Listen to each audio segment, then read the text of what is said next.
Mapalad ang bumabasa ng salita ng hula. Mapalad ang nakikinig at tumutupad. Mapalad ang nahahapis at sila ay aaliwin. Mapalad ang nagugutom at sila ay bubusugin. Ngayon po ay tatalakayin ho natin yung tinatawag nating dapat ay magkaroon tayo ng karanasan. Yung tinatawag na experience of salvation. Ayan. Ano ba itong mga kasama? Ano ba itong experience ng salvation? Bakit ba kailangan pa nating maranasan yung sinasabing kaligtasan, mga kasama? Doon muna tayo. Unang-una, kung uugatin po natin ang sinasabi ng Biblia, buhat sa Kapitulo 3, Aklat ng Roma, talata po ay 23. Ganito po ang ating mababasa, mga kababayan. Ano? Sa 3.23, makisuyo na ako, kapatid. Ito po ang sinasabi, sapagkat ang lahat ay nangagkasala nga at hindi nangakaabot sa kalwalhatian ng Diyos. Ayun. Maliwanag na binabanggit sa atin ng Biblia na ang lahat niya ay nangagkasala. Ayun. Ano mang gawin ng tao na abutin ang Diyos, ang sabi doon sa talata, ang lahat ay nangagkasala at hindi nangakaabot sa kalwalhatian ng Diyos. Dahil dito, ang ating Panginoon ay nagsagawa ng isang magandang programa na ang Diyos mismo ang siyang aabot sa tao upang tayo'y muling maibalik doon sa ating Panginoong Diyos. Sa papaanong paraan? Tignan ho ninyo sa isa pang talata, yung binasa po natin ay 3.23. Ibaba natin, kapatid, Apo. doon sa talatang 24. Ito po.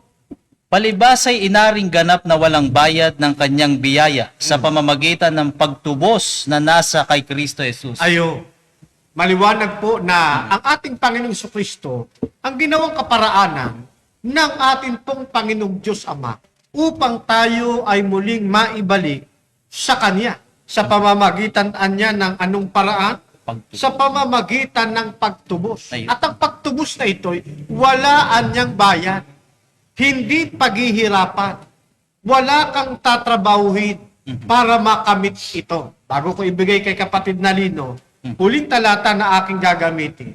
Isang napakagandang proseso ng pag-abot sa atin ng Panginoon sa pamamagitan ng kanyang kagandahang loob na walang bayad upang tayo ay pawalang sala. Ganito ang binabanggit sa atin sa 3.16 ng aklat ng Juan.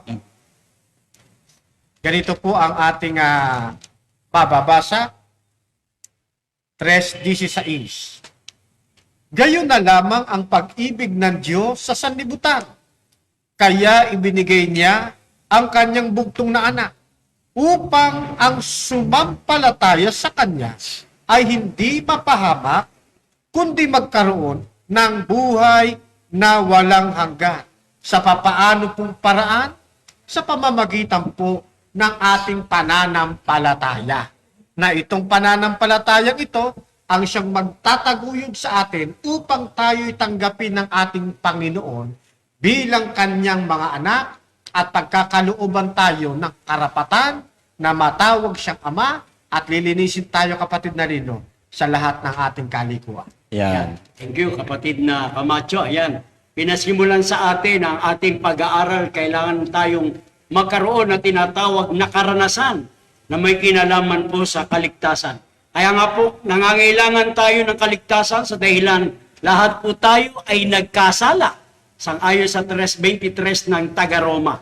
Walang matuwid, wala kahit isa. 3 Gs ng Roma. Kaya ang tanging solusyon, sinasabi sa atin sa pambungad na pag-aaral, ang tanging solusyon lamang natin ay ang pananampalataya sa anak ng Diyos. Kapatid na Adrian, kapatid na Ray. Apo. Yung requirement, bago natin matanggap yung kaligtasan, meron itong proseso na tinatawag.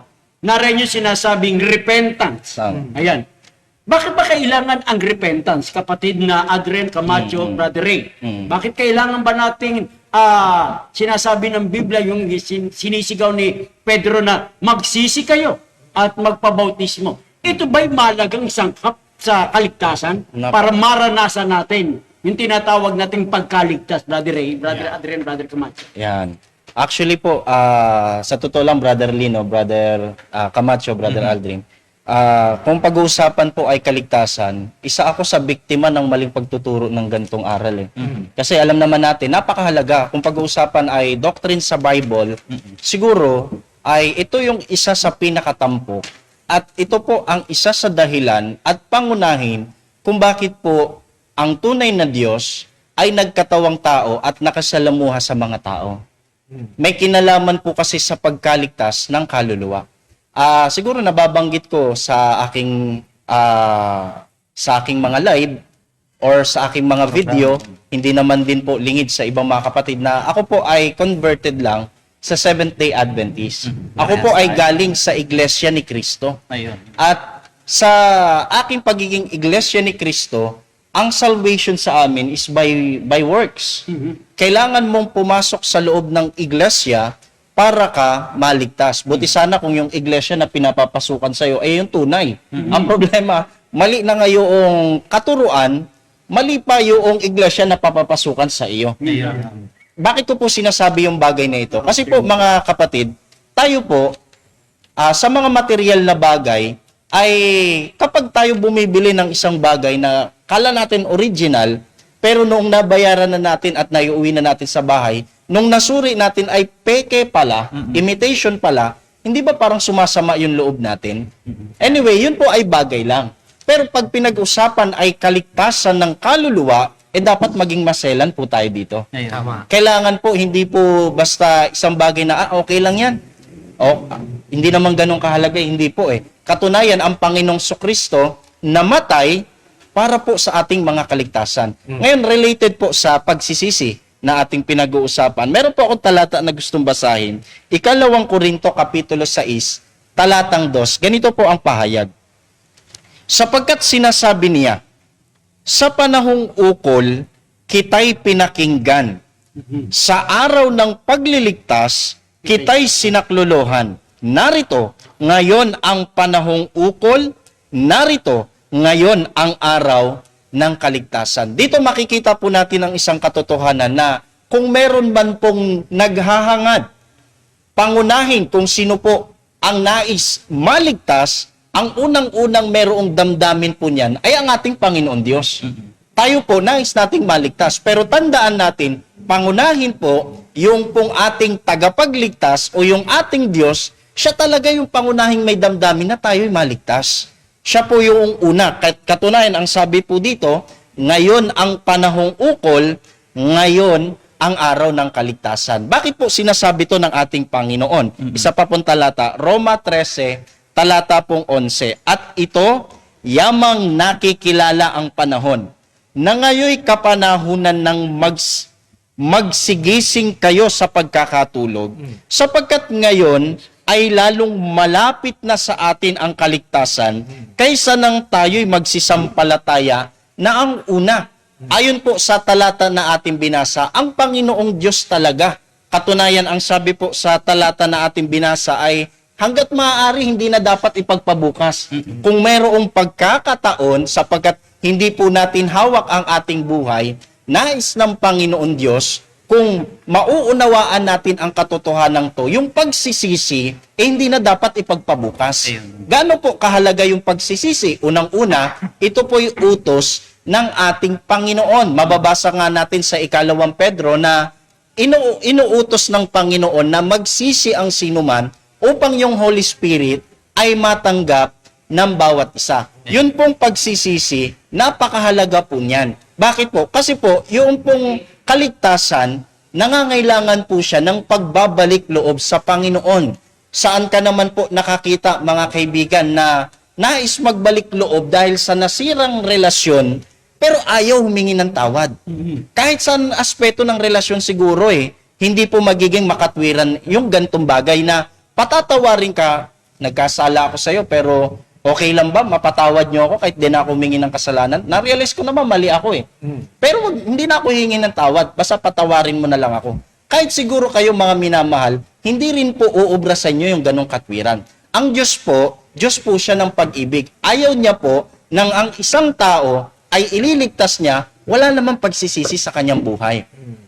Kasi po, yung pagsisisi, ito po ay nangangahulugan ng pagtalikod sa kasalanan at pagharap sa Panginoon Diyos. Kasi po, yung kasalanan, siya po yung dahilan kung bakit po tayo ngayon merong kahatulan o yung kaligtasan ay nawala po sa atin. Ibig sabihin, kung nais nating maligtas, kailangan po nating magbago ng pag-iisip sa makatwid bagay sa pamamagitan ng pagsisisi, Brother Lino. Thank you po, kapatid na Adrian. Yan, maganda yung Ayan. pagkakahayag sa atin sa tungkol dun sa kalagayan ng kaligtasan, pati yung pagsisisi. Napakahalaga po nun, mga kaibigan, mga kapatid, para makuha natin yung sinasabing experience, yung karanasan sa kaligtasan.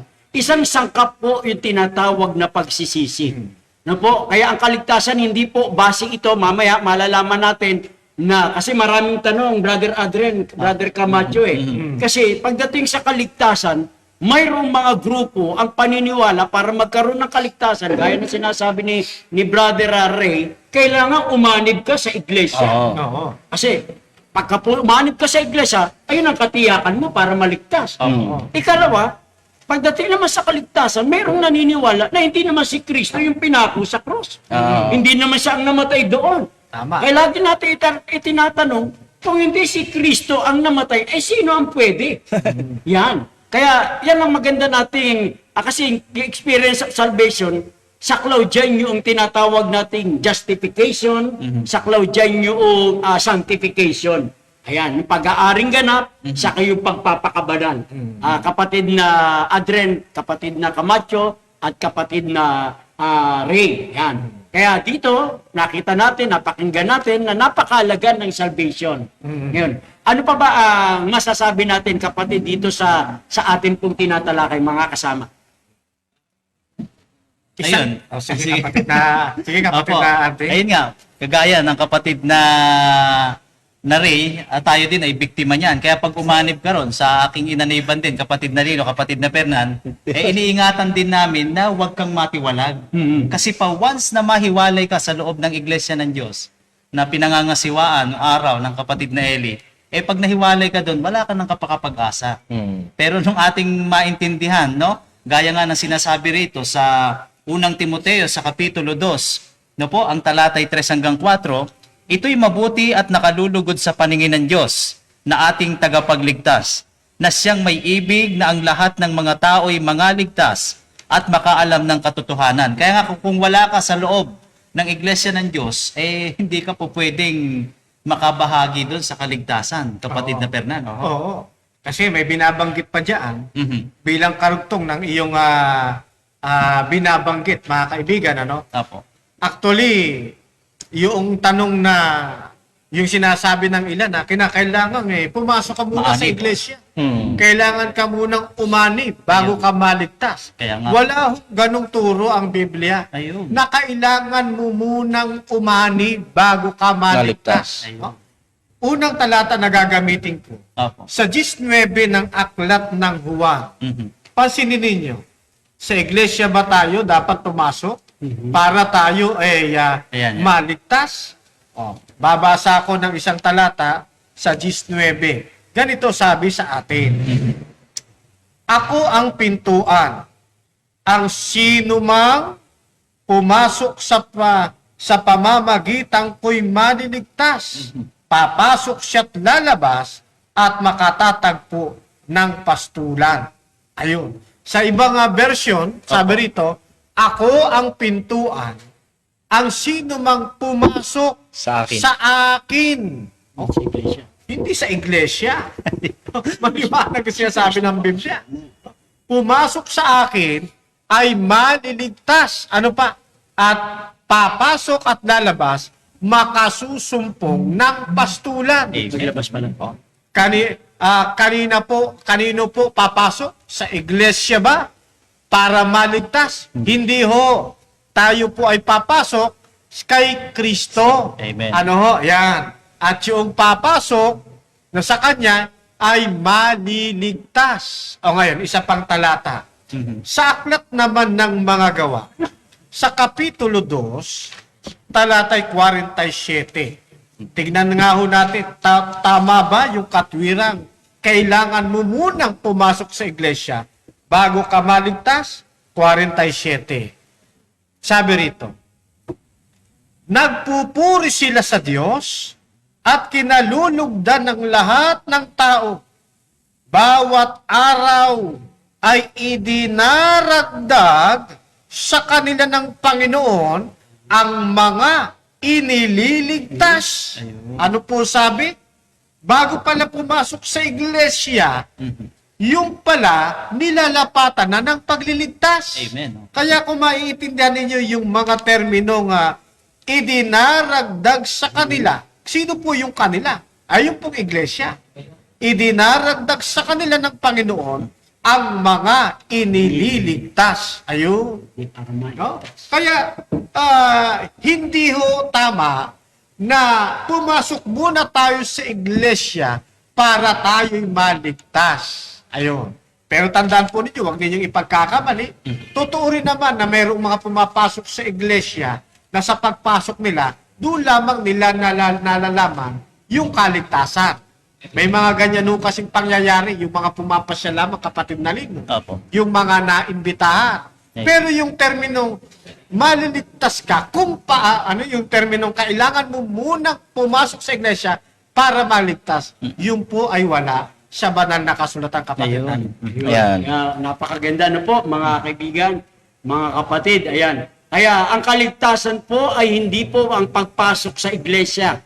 Ano po? Ang kaligtasan po ay ang pagpasok sa ating Panginoong Jesucristo sa paraan, sa pamamagitan po ng pananampalataya.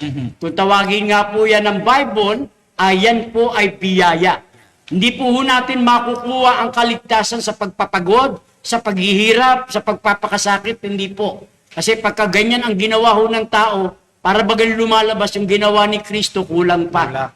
Kaya, ayan po ang sinasabi sa atin ng Biblia, yung mga naligtas o yung mga inililigtas, idinadagdag sa iglesia.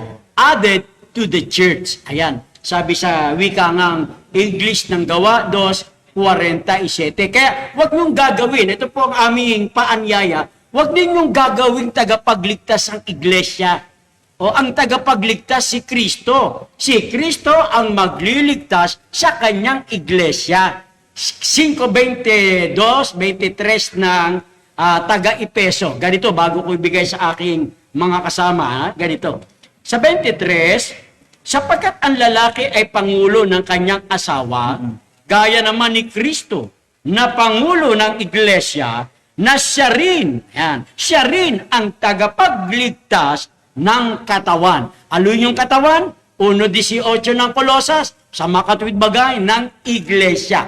Kaya hindi po tagapagligtas ang iglesia, inuulito natin, ang tagapagligtas po ay si Kristo.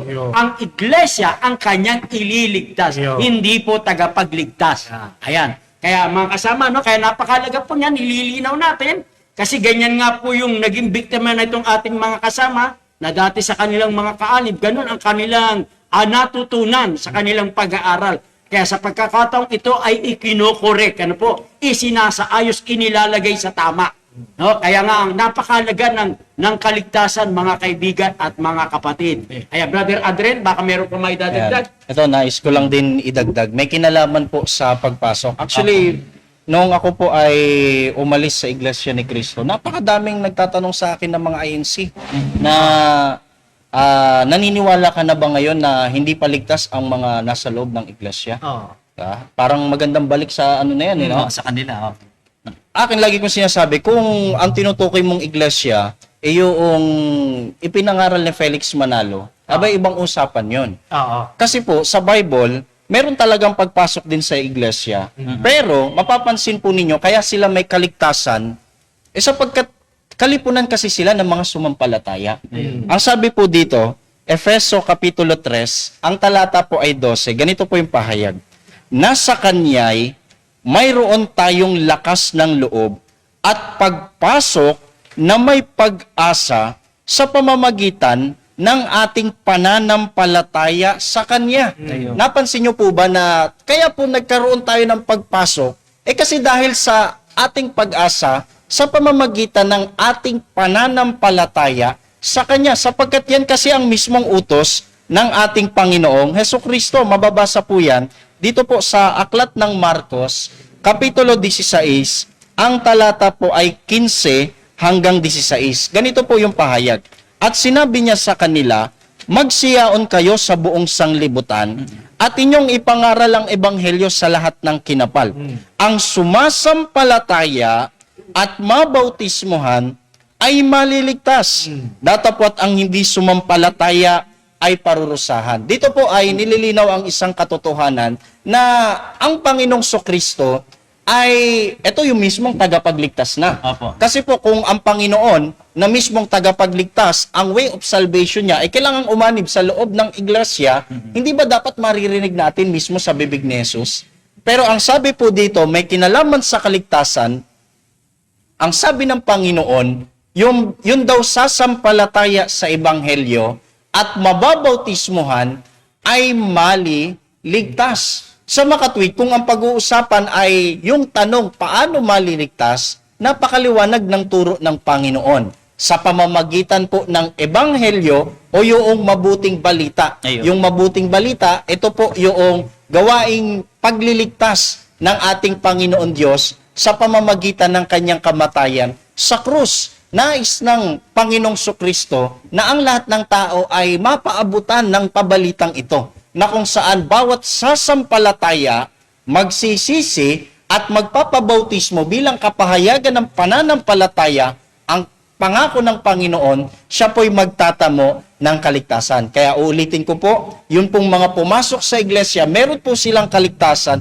hindi dahil sa sila'y pumasok, kundi dahil nagkaroon sila ng pag-asa, bunga ng kanilang pananampalataya. Ito'y pagsunod sa utos ng Panginoon na ang sumasampalataya at mabautismuhan ay maliligtas. Brother Lee.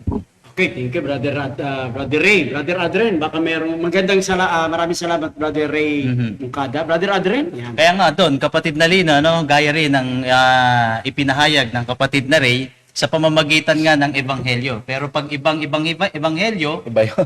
yung iglesyang yun ay hindi rin po magiging daan para kayo maging dapat sa ating Panginoong Diyos sa araw ng paghuhukom. Kaya nga sabi rito sa liham ng Apostol Pablo sa ikalawang Tesalonika, sa kabanatang 2 ang talatay 14, sa kalagayang ito'y tinawag niya kayo sa pamamagitan ng aming ebanghelyo upang magkamit ng kalwalatian ng ating Panginoong Hesukristo. At yung ebanghelyo na yon, mga kapatid, ay pinamamalagian na siya ring magiging daan paano natin masampalatayanan yung tunay na kinangunguluhan ng iglesia ng ating Panginoon. Sabi nga rin sa unang Korinto, Kapitulo 15, ang talatay 1 hanggang 2, ngayoy ipinatatalastas ko sa inyo mga kapatid, ang ebanghelyo na sa inyo'y aking ipinangaral, na inyo namang tinanggap na siya naman inyong pinananatilihan. Sa pamamagitan naman ito'y ligtas kayo. Kasi nung araw, kapatid na Lino, kapatid na Ray, kailangan ang pananatilihan mo, yung manatili ka sa loob ng iglesia ng Diyos. Halimbawa, pinangungunahan ni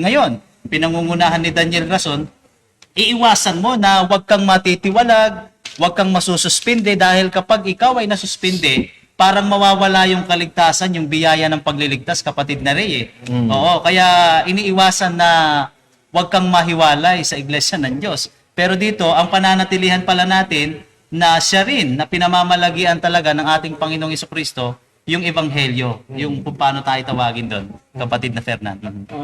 Brother Adren, ang pagkakaalam ko sa, Apo. ito kung tama, Apo, Kasi sige. sa oras na naitiwalag marahil dyan sa dati mong sinasamahan, Apo. parang wala nang pagkakataong makabalik Ay, opo. Pag, Ganun ba katotoo yun na pagka itiniwalag na, ay wala nang pagkakataong makabalik? Parang ibinibigay na kay Satanas. ayun, mahirap yung, Kasi nung araw. kaya ako naitanong, bago Apo. mo sagutin, kasi nung madalas pa kami ni Camacho pumunta sa Luneta, meron diyang mga miyembro ng galing sa MCGI na pagka yan ay tiniwalag na, hindi nang makuha bumalik Ayan. Kaya pag-gala-gala sa Luneta Ayun. Kaya ako naitanong sa iyo kapatid, kasi ikaw lang may karapatang sumagot dyan dahil diyan ka galing Oo. Sige po. Ayun nga, kapatid na Lino, naalala ko kapag bumababa yung circular, yan, tinatalata yung unang Timoteo 1:20. Ibinibigay na kay Satanas yan para maturuang wag mamusong tong mga natitiwalag eh. Kaya ang tingin sa amin diyan, talagang alam mo yung may karamdaman, kapatid na Fernan.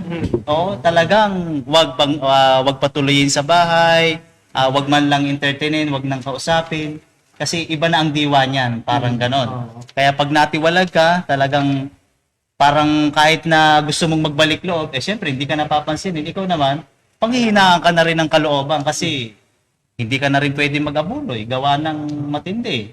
Natiwalag ka kasi nagkakalat ka ng ibang aral. Ganon dyan sa iglesia ni Soriano ngayon. Parang ganon. Talagang hirap, kapatid na Lino. Kaya kahit masuspinde, diyan sa samahan na yan, wag mo nawang wag mo sanang gawin, kapatid na Fernan. Naalala ko niyan, may Sige. talata silang pinagbabatayan niyan dito sa Hebreo, Ayan. Kapitulo 6, ang talata ay 6. Sabi dito, Apo, sige. at saka nahiwalay sa Diyos, Ayun. ay di maaaring baguhin silang muli Ayan. sa pagsisisi. Naalala ko yung paliwanag ni Soriano dito Kapag ka nakalasap ka daw ng biyaya tapos nahiwalay ka sa Diyos, hindi ka na daw kayang baguhin sa pamamagitan ng pagsisisi. Samantalang nagtataka ko yung bansang Israel, napakarami beses tumalikod. At pag nagsisisi, ay binibigyan talaga sila ng pagkakataon ng Panginoon. Amen. Kasi ang Panginoon, hindi niya tinutuldukan yung pagkakataon. Mababasa po nga natin sa aklat ng Timoteo na ibig ng Diyos na hanggat maaari, ang lahat ng tao'y mangaligtas at makaalam ng katotohanan. Ibig sabihin, hanggat maaari ayaw ng Diyos na ang tao ay mapahamak. Ang problema, ang tao kasi mismo, ang siyang pumipili sa daan na kanyang tinatahak.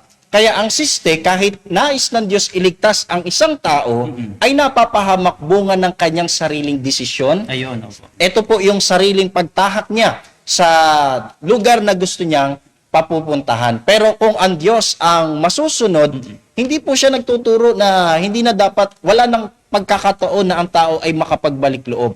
Katunayan, ang sabi ng Panginoon, ibig niya hanggat maaari, ang lahat ng tao ay mangaligtas at makaalam ng katotohanan. May kinalaman sa paghuhukom o yung tinatawag na ganap na pagkalipol o yung araw ng, kung tawagin, yung mayroong paniniwala ng mga Katolik na maapoy na lugar na hindi namamatay kailanman. Ayun. Kasi related sa kaligtasan. Marami silang mga binabanggit dyan na kung saan kapag ka ikaw daw ay napunta dyan, actually maling pananaw po yan related po sa kaligtasan, Opo. na maganda rin na matalakay upang magkaroon ng tamang pananaw. Kasi yung iba, Brother Lino, Brother Camacho, Brother Advin, Opo. yung iba naghahangad ng kaligtasan, hindi dahil sa naunawaan nila na ang Diyos ay maibigin, na nais tayo maligtas, kundi dahil sa takot. Ayun. Aba, kapag hindi ka nga naman naligtas, habang buhay ka sa apoy ng impyerno, na hindi namamatay.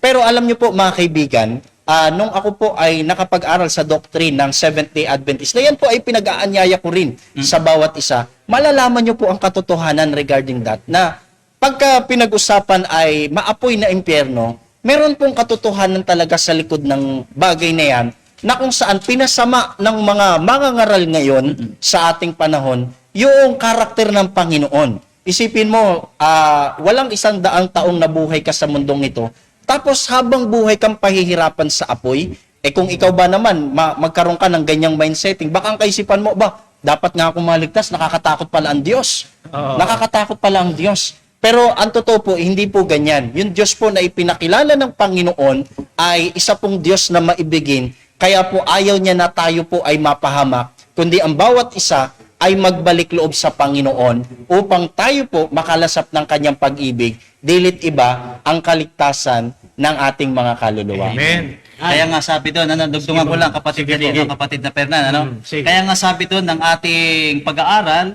dito po sa aklat ng Hebreo Kapitulo 3, ang talatay 7 hanggang 8, gaya nga ng sabi ng Espiritu Santo, ngayon kung marinig ninyo ang kanyang tinig, huwag ninyong papagmatigasin ang inyong mga puso. No po? Kaya nga ibig doon ng ating Panginoon na tayo ay piliin natin yung buhay. Hindi nga yung doon sa pag-anib lang, bibilang ka ng 20 taon, 30 taon, hanggang ngayon, hindi mo naman naunawaan. Oo. Kaya nga dito, sabi rito sa Deuteronomio, sa Kapitulo 30, ang talatay 19, aking tinatawag ang langit at ang lupa na pinakasaksi laban sa inyo sa araw na ito, na aking inilagay sa harap mo ang buhay at ang kamatayan, ang pagpapala at ang sumpa. Kaya't piliin mo ang buhay upang ikaw ay mabuhay, ikaw at ang iyong binhi. Yun nga, sabi ng kapatid na Ray din, talagang may pumipili ng sumpa, kamatayan, pero ang gusto at ang layunin talaga ng ating Panginoon Diyos, kaya niya sinugo ang kanyang bugtong na anak, piliin natin yung buhay, kapatid na Lino. Ayun. Nakakalungkot lang, kapatid na Fernan, naparito ang ilaw, inibig pa ng tao ang diliman. Naku po, talagang lapat na lapat po. Kaya nakakalungkot, kapatid na Lino. Sige po. Yan. Kaya maliwanag mga kasama, no, katulad nung kanina, na bagamat ay nagkasala ang tao, kapatid na Adren, kapatid Apo. na Camacho, kapatid na Ray, ang kinakailangan talaga dito magbalik loob. Kasi napakalupit naman ang isang iglesia na pagkatapos na nagkasala, ay parang sarado na yung pag-asa sa kanya. Wala nang karapatang makabalik. Malupit. Parang masasabi natin, parang tilang napakalupit naman ng iglesyang ganyan. Oo nga. Na pagkatapos nagkasala, gusto magbalik. Ay hindi nila pwedeng pabalikin. Oo. Ang Diyos hindi gano'n Hindi, oo. Naalala niyo yung prodigal son na pagkatapos Yeah. lumayo sa tatay niya. Kaya ang panawagan kahit sa Old Testament, kapatid na Camacho, kapatid na Ray, Brother Adren, doon pa lamang sa aklat ng Deuteronomy, pag nagkamali, nagkasala, para magkaroon uli ng pagkakataong malanghap, malasap ang pag-ibig ng Diyos, magbalik loob. Yun. 4:30 na aklat ng Deuteronomy. Yeah. Diba? Kaya nga doon sa sigaw ni Apostol Pedro, magsisi kayo at magbalik loob. Yeah. Yan. Kaya sa ito sa mga kasama natin, mga kapatid, kung nadudulas man ho tayo dito sa buhay na ito, ay wag po kayong mawawala ng pag-asa, iniaabot pa rin ng ating Diyos yung kanyang mapalad na kamay para kayo yakapin. Yeah. Ano po kaya ang church ng Seventh-day Adventist ay welcome po ito sa lahat po nagnanais na lumapit sa Diyos. Hindi po ito ang tagapagligtas, inuulit po natin ha, hindi po ang simbahan, hindi po ang kongregasyon ang tagapagligtas, kundi si Kristo po ang tagapagligtas. Yeah. Ayan. Kaya mga kasama, ano pa, Brother Adren? Ayun nga, kaya nga sabi doon, kapatid na Lino, unahan ko na, kapatid na Fernan at kapatid na Ray, baka sumakabilang pahina pa to. Sabi nga ron, sa aklat ng Roma, ito kasing mga iglesia ng malulupit, kala mo sila hindi na rin nagkakasala, lalo itong mga tagapangasiwa. No? Kaya sabi doon, sa aklat po ng Roma, Kapitulo 4, ang talatay 7 hanggang 8, na sinasabi, mapapalad yaong ang kanilang mga pagsalangsang ay pinatawad. Itong mga iglesia ngayon makalanghap ka lang ng usok ng dinuguan, hindi ka napapatawarin. Oo. Pero yung mga kasing sabi, no, sa ating mga nakikinig at sa ating mga kapatid na hindi sanay sa ganitong apologetics natin, katotohanan ito, kapatid na Lino. Yes, oo. Hindi sila marunong magpatawad At ang kanilang, ano yan? Tawag natin dyan failing. Ayun. Failing save. Opo, ayan. Kaya sabi ron, sa pagpapatuloy ng papalitan ni Apostol Pablo sa Roma, na sinasabi mapapalad yung kanilang mga pagsalangsang ay pinatawad, ang kanilang mga kasalanan ay nangatakpan.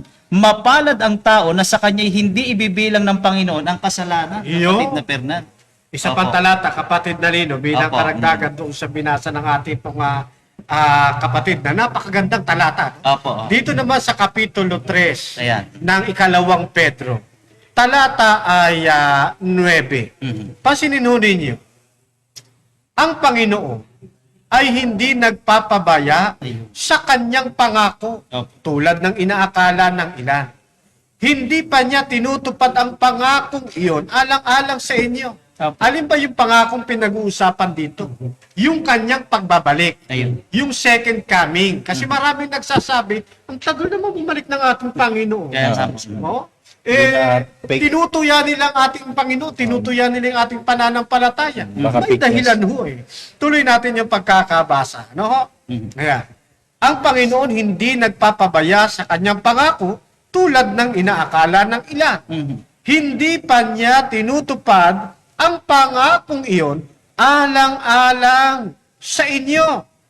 Binibigyan niya ng pagkakataon ang lahat na makapagsisi Ayun. at magbalik loob sa Diyos. Amen. Sapagkat hindi niya nais na kayo'y mapahamak.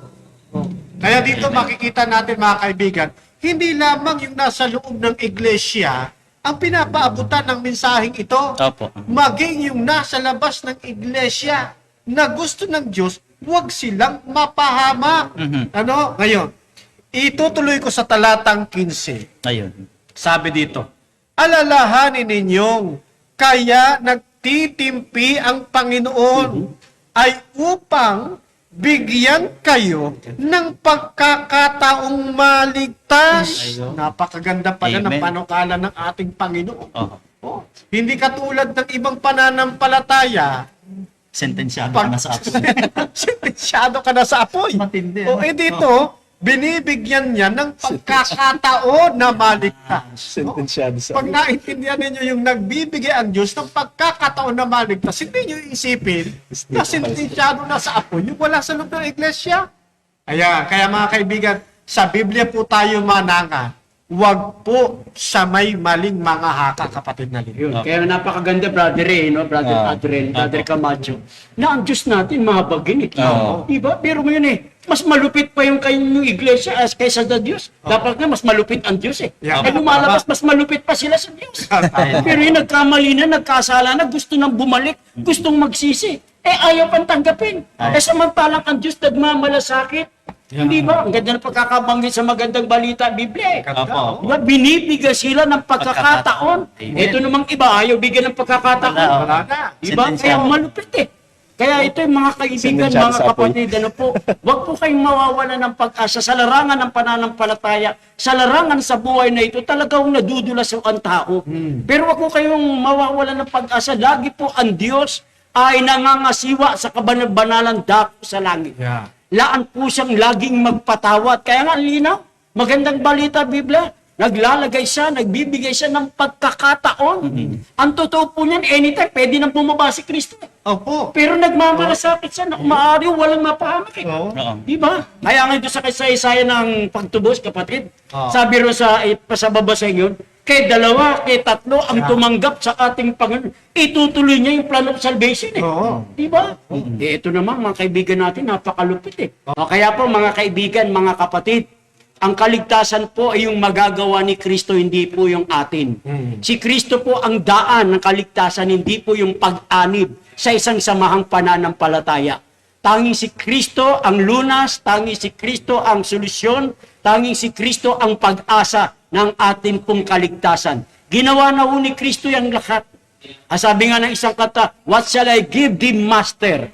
Kung binigay ni Kristo ang kanyang buhay na buong buo, ano naman ang ating ibibigay sa ating Panginoon? Kaya pasamantala, mga kapatid, ibibigay ko sa aking makasama bago tayo mag-closing sa kanilang huling pananalita. Kapatid Yeah. na Camacho. Siguro, hugutin ko na lamang ang Kapitulo 2 ng Galacia, talatang 20. Sige po yan. Ganito ang sabi sa atin, mga kapatid. 2:20 ng aklat ng Galacia. At kung ako may buhay, hindi na ako ang nabubuhay, kundi si Kristo ang nabubuhay sa akin. At habang ako'y nasa daigdig, namumuhay ako sa pananalig sa anak ng Diyos, na umibig sa akin at nag-alay ng kanyang buhay para sa akin. Ang gusto kong makita po ninyong katotohanan sa talatang ito. Kung tayo ay tunay na kay Kristo, tayo ay pinagkalooban ng kaligtasan, ipakita natin kung saan tayo tinawag ng ating Panginoon. Itong buhay natin na kinabubuhay natin ngayon, gamitin natin sa pananampalataya, sa pamamagitan ng ating Panginoong Jesucristo.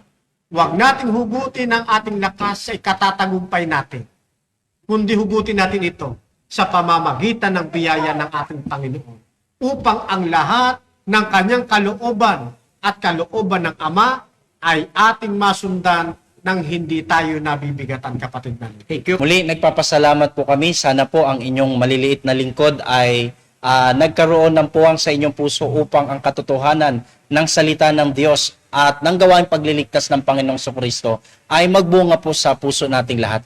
Muli po ako nag-aanyaya dahil ako po ay convert lang din po sa Seventh-day Adventist. Ayan. Kung kayo po ngayon ay nalilito na sa dami ng relihiyon Ayan. at hindi nyo na alam kung alin o sino dito yung pakikinggan po ninyo, challenge ko po kayo ay isama nyo po ang programa na ito at yung mga programa po namin at yung mga programa ng Seventh-day Adventist na naglilingkod po sa inyo at makikita po ninyo yung pagkakaiba ng aral ng Seventh-day Adventist sa aral po ng ibang pananampalataya. Hindi po dahil sa pag umanib po kayo dito ay maliligtas, kundi ipinakikilala po nito na sa biyaya at habag ng Panginoon Diyos ay nagkaroon po ng kaligtasan ang mga tao, bunga po ng kanilang pananampalataya sa Panginoon. Loobin ng Panginoon, bawat isa sa atin na naghahanap ng katotohanan, magsama-sama po tayo sa nalabing iglesia ng Panginoon. Amen. Kaya po sa atin noong pinag-aralan, sa kabila ho tayo ay nadadapa, nadudulas, wag ho tayo mawawala ng pag-asa. Bukas po ang kalooban ng Diyos. Ang hinahintay lang ho sa atin ng Panginoon ay magbalik loob po tayo sa Kanya. Hindi ho siya magdadalawang isip para hindi po tayo tanggapin. Kaya sa kabila ng ating pakikipagbaka sa sanlibutan ito, ang payo ni Apostol Pablo sa atin sa Hebrew 12, tumingin tayo kay Jesus na siyang magpapasakdal ng ating pananampalataya. Kaya panghawakan po natin yan, mga kaibigan, mga kapatid. I was found as a beggar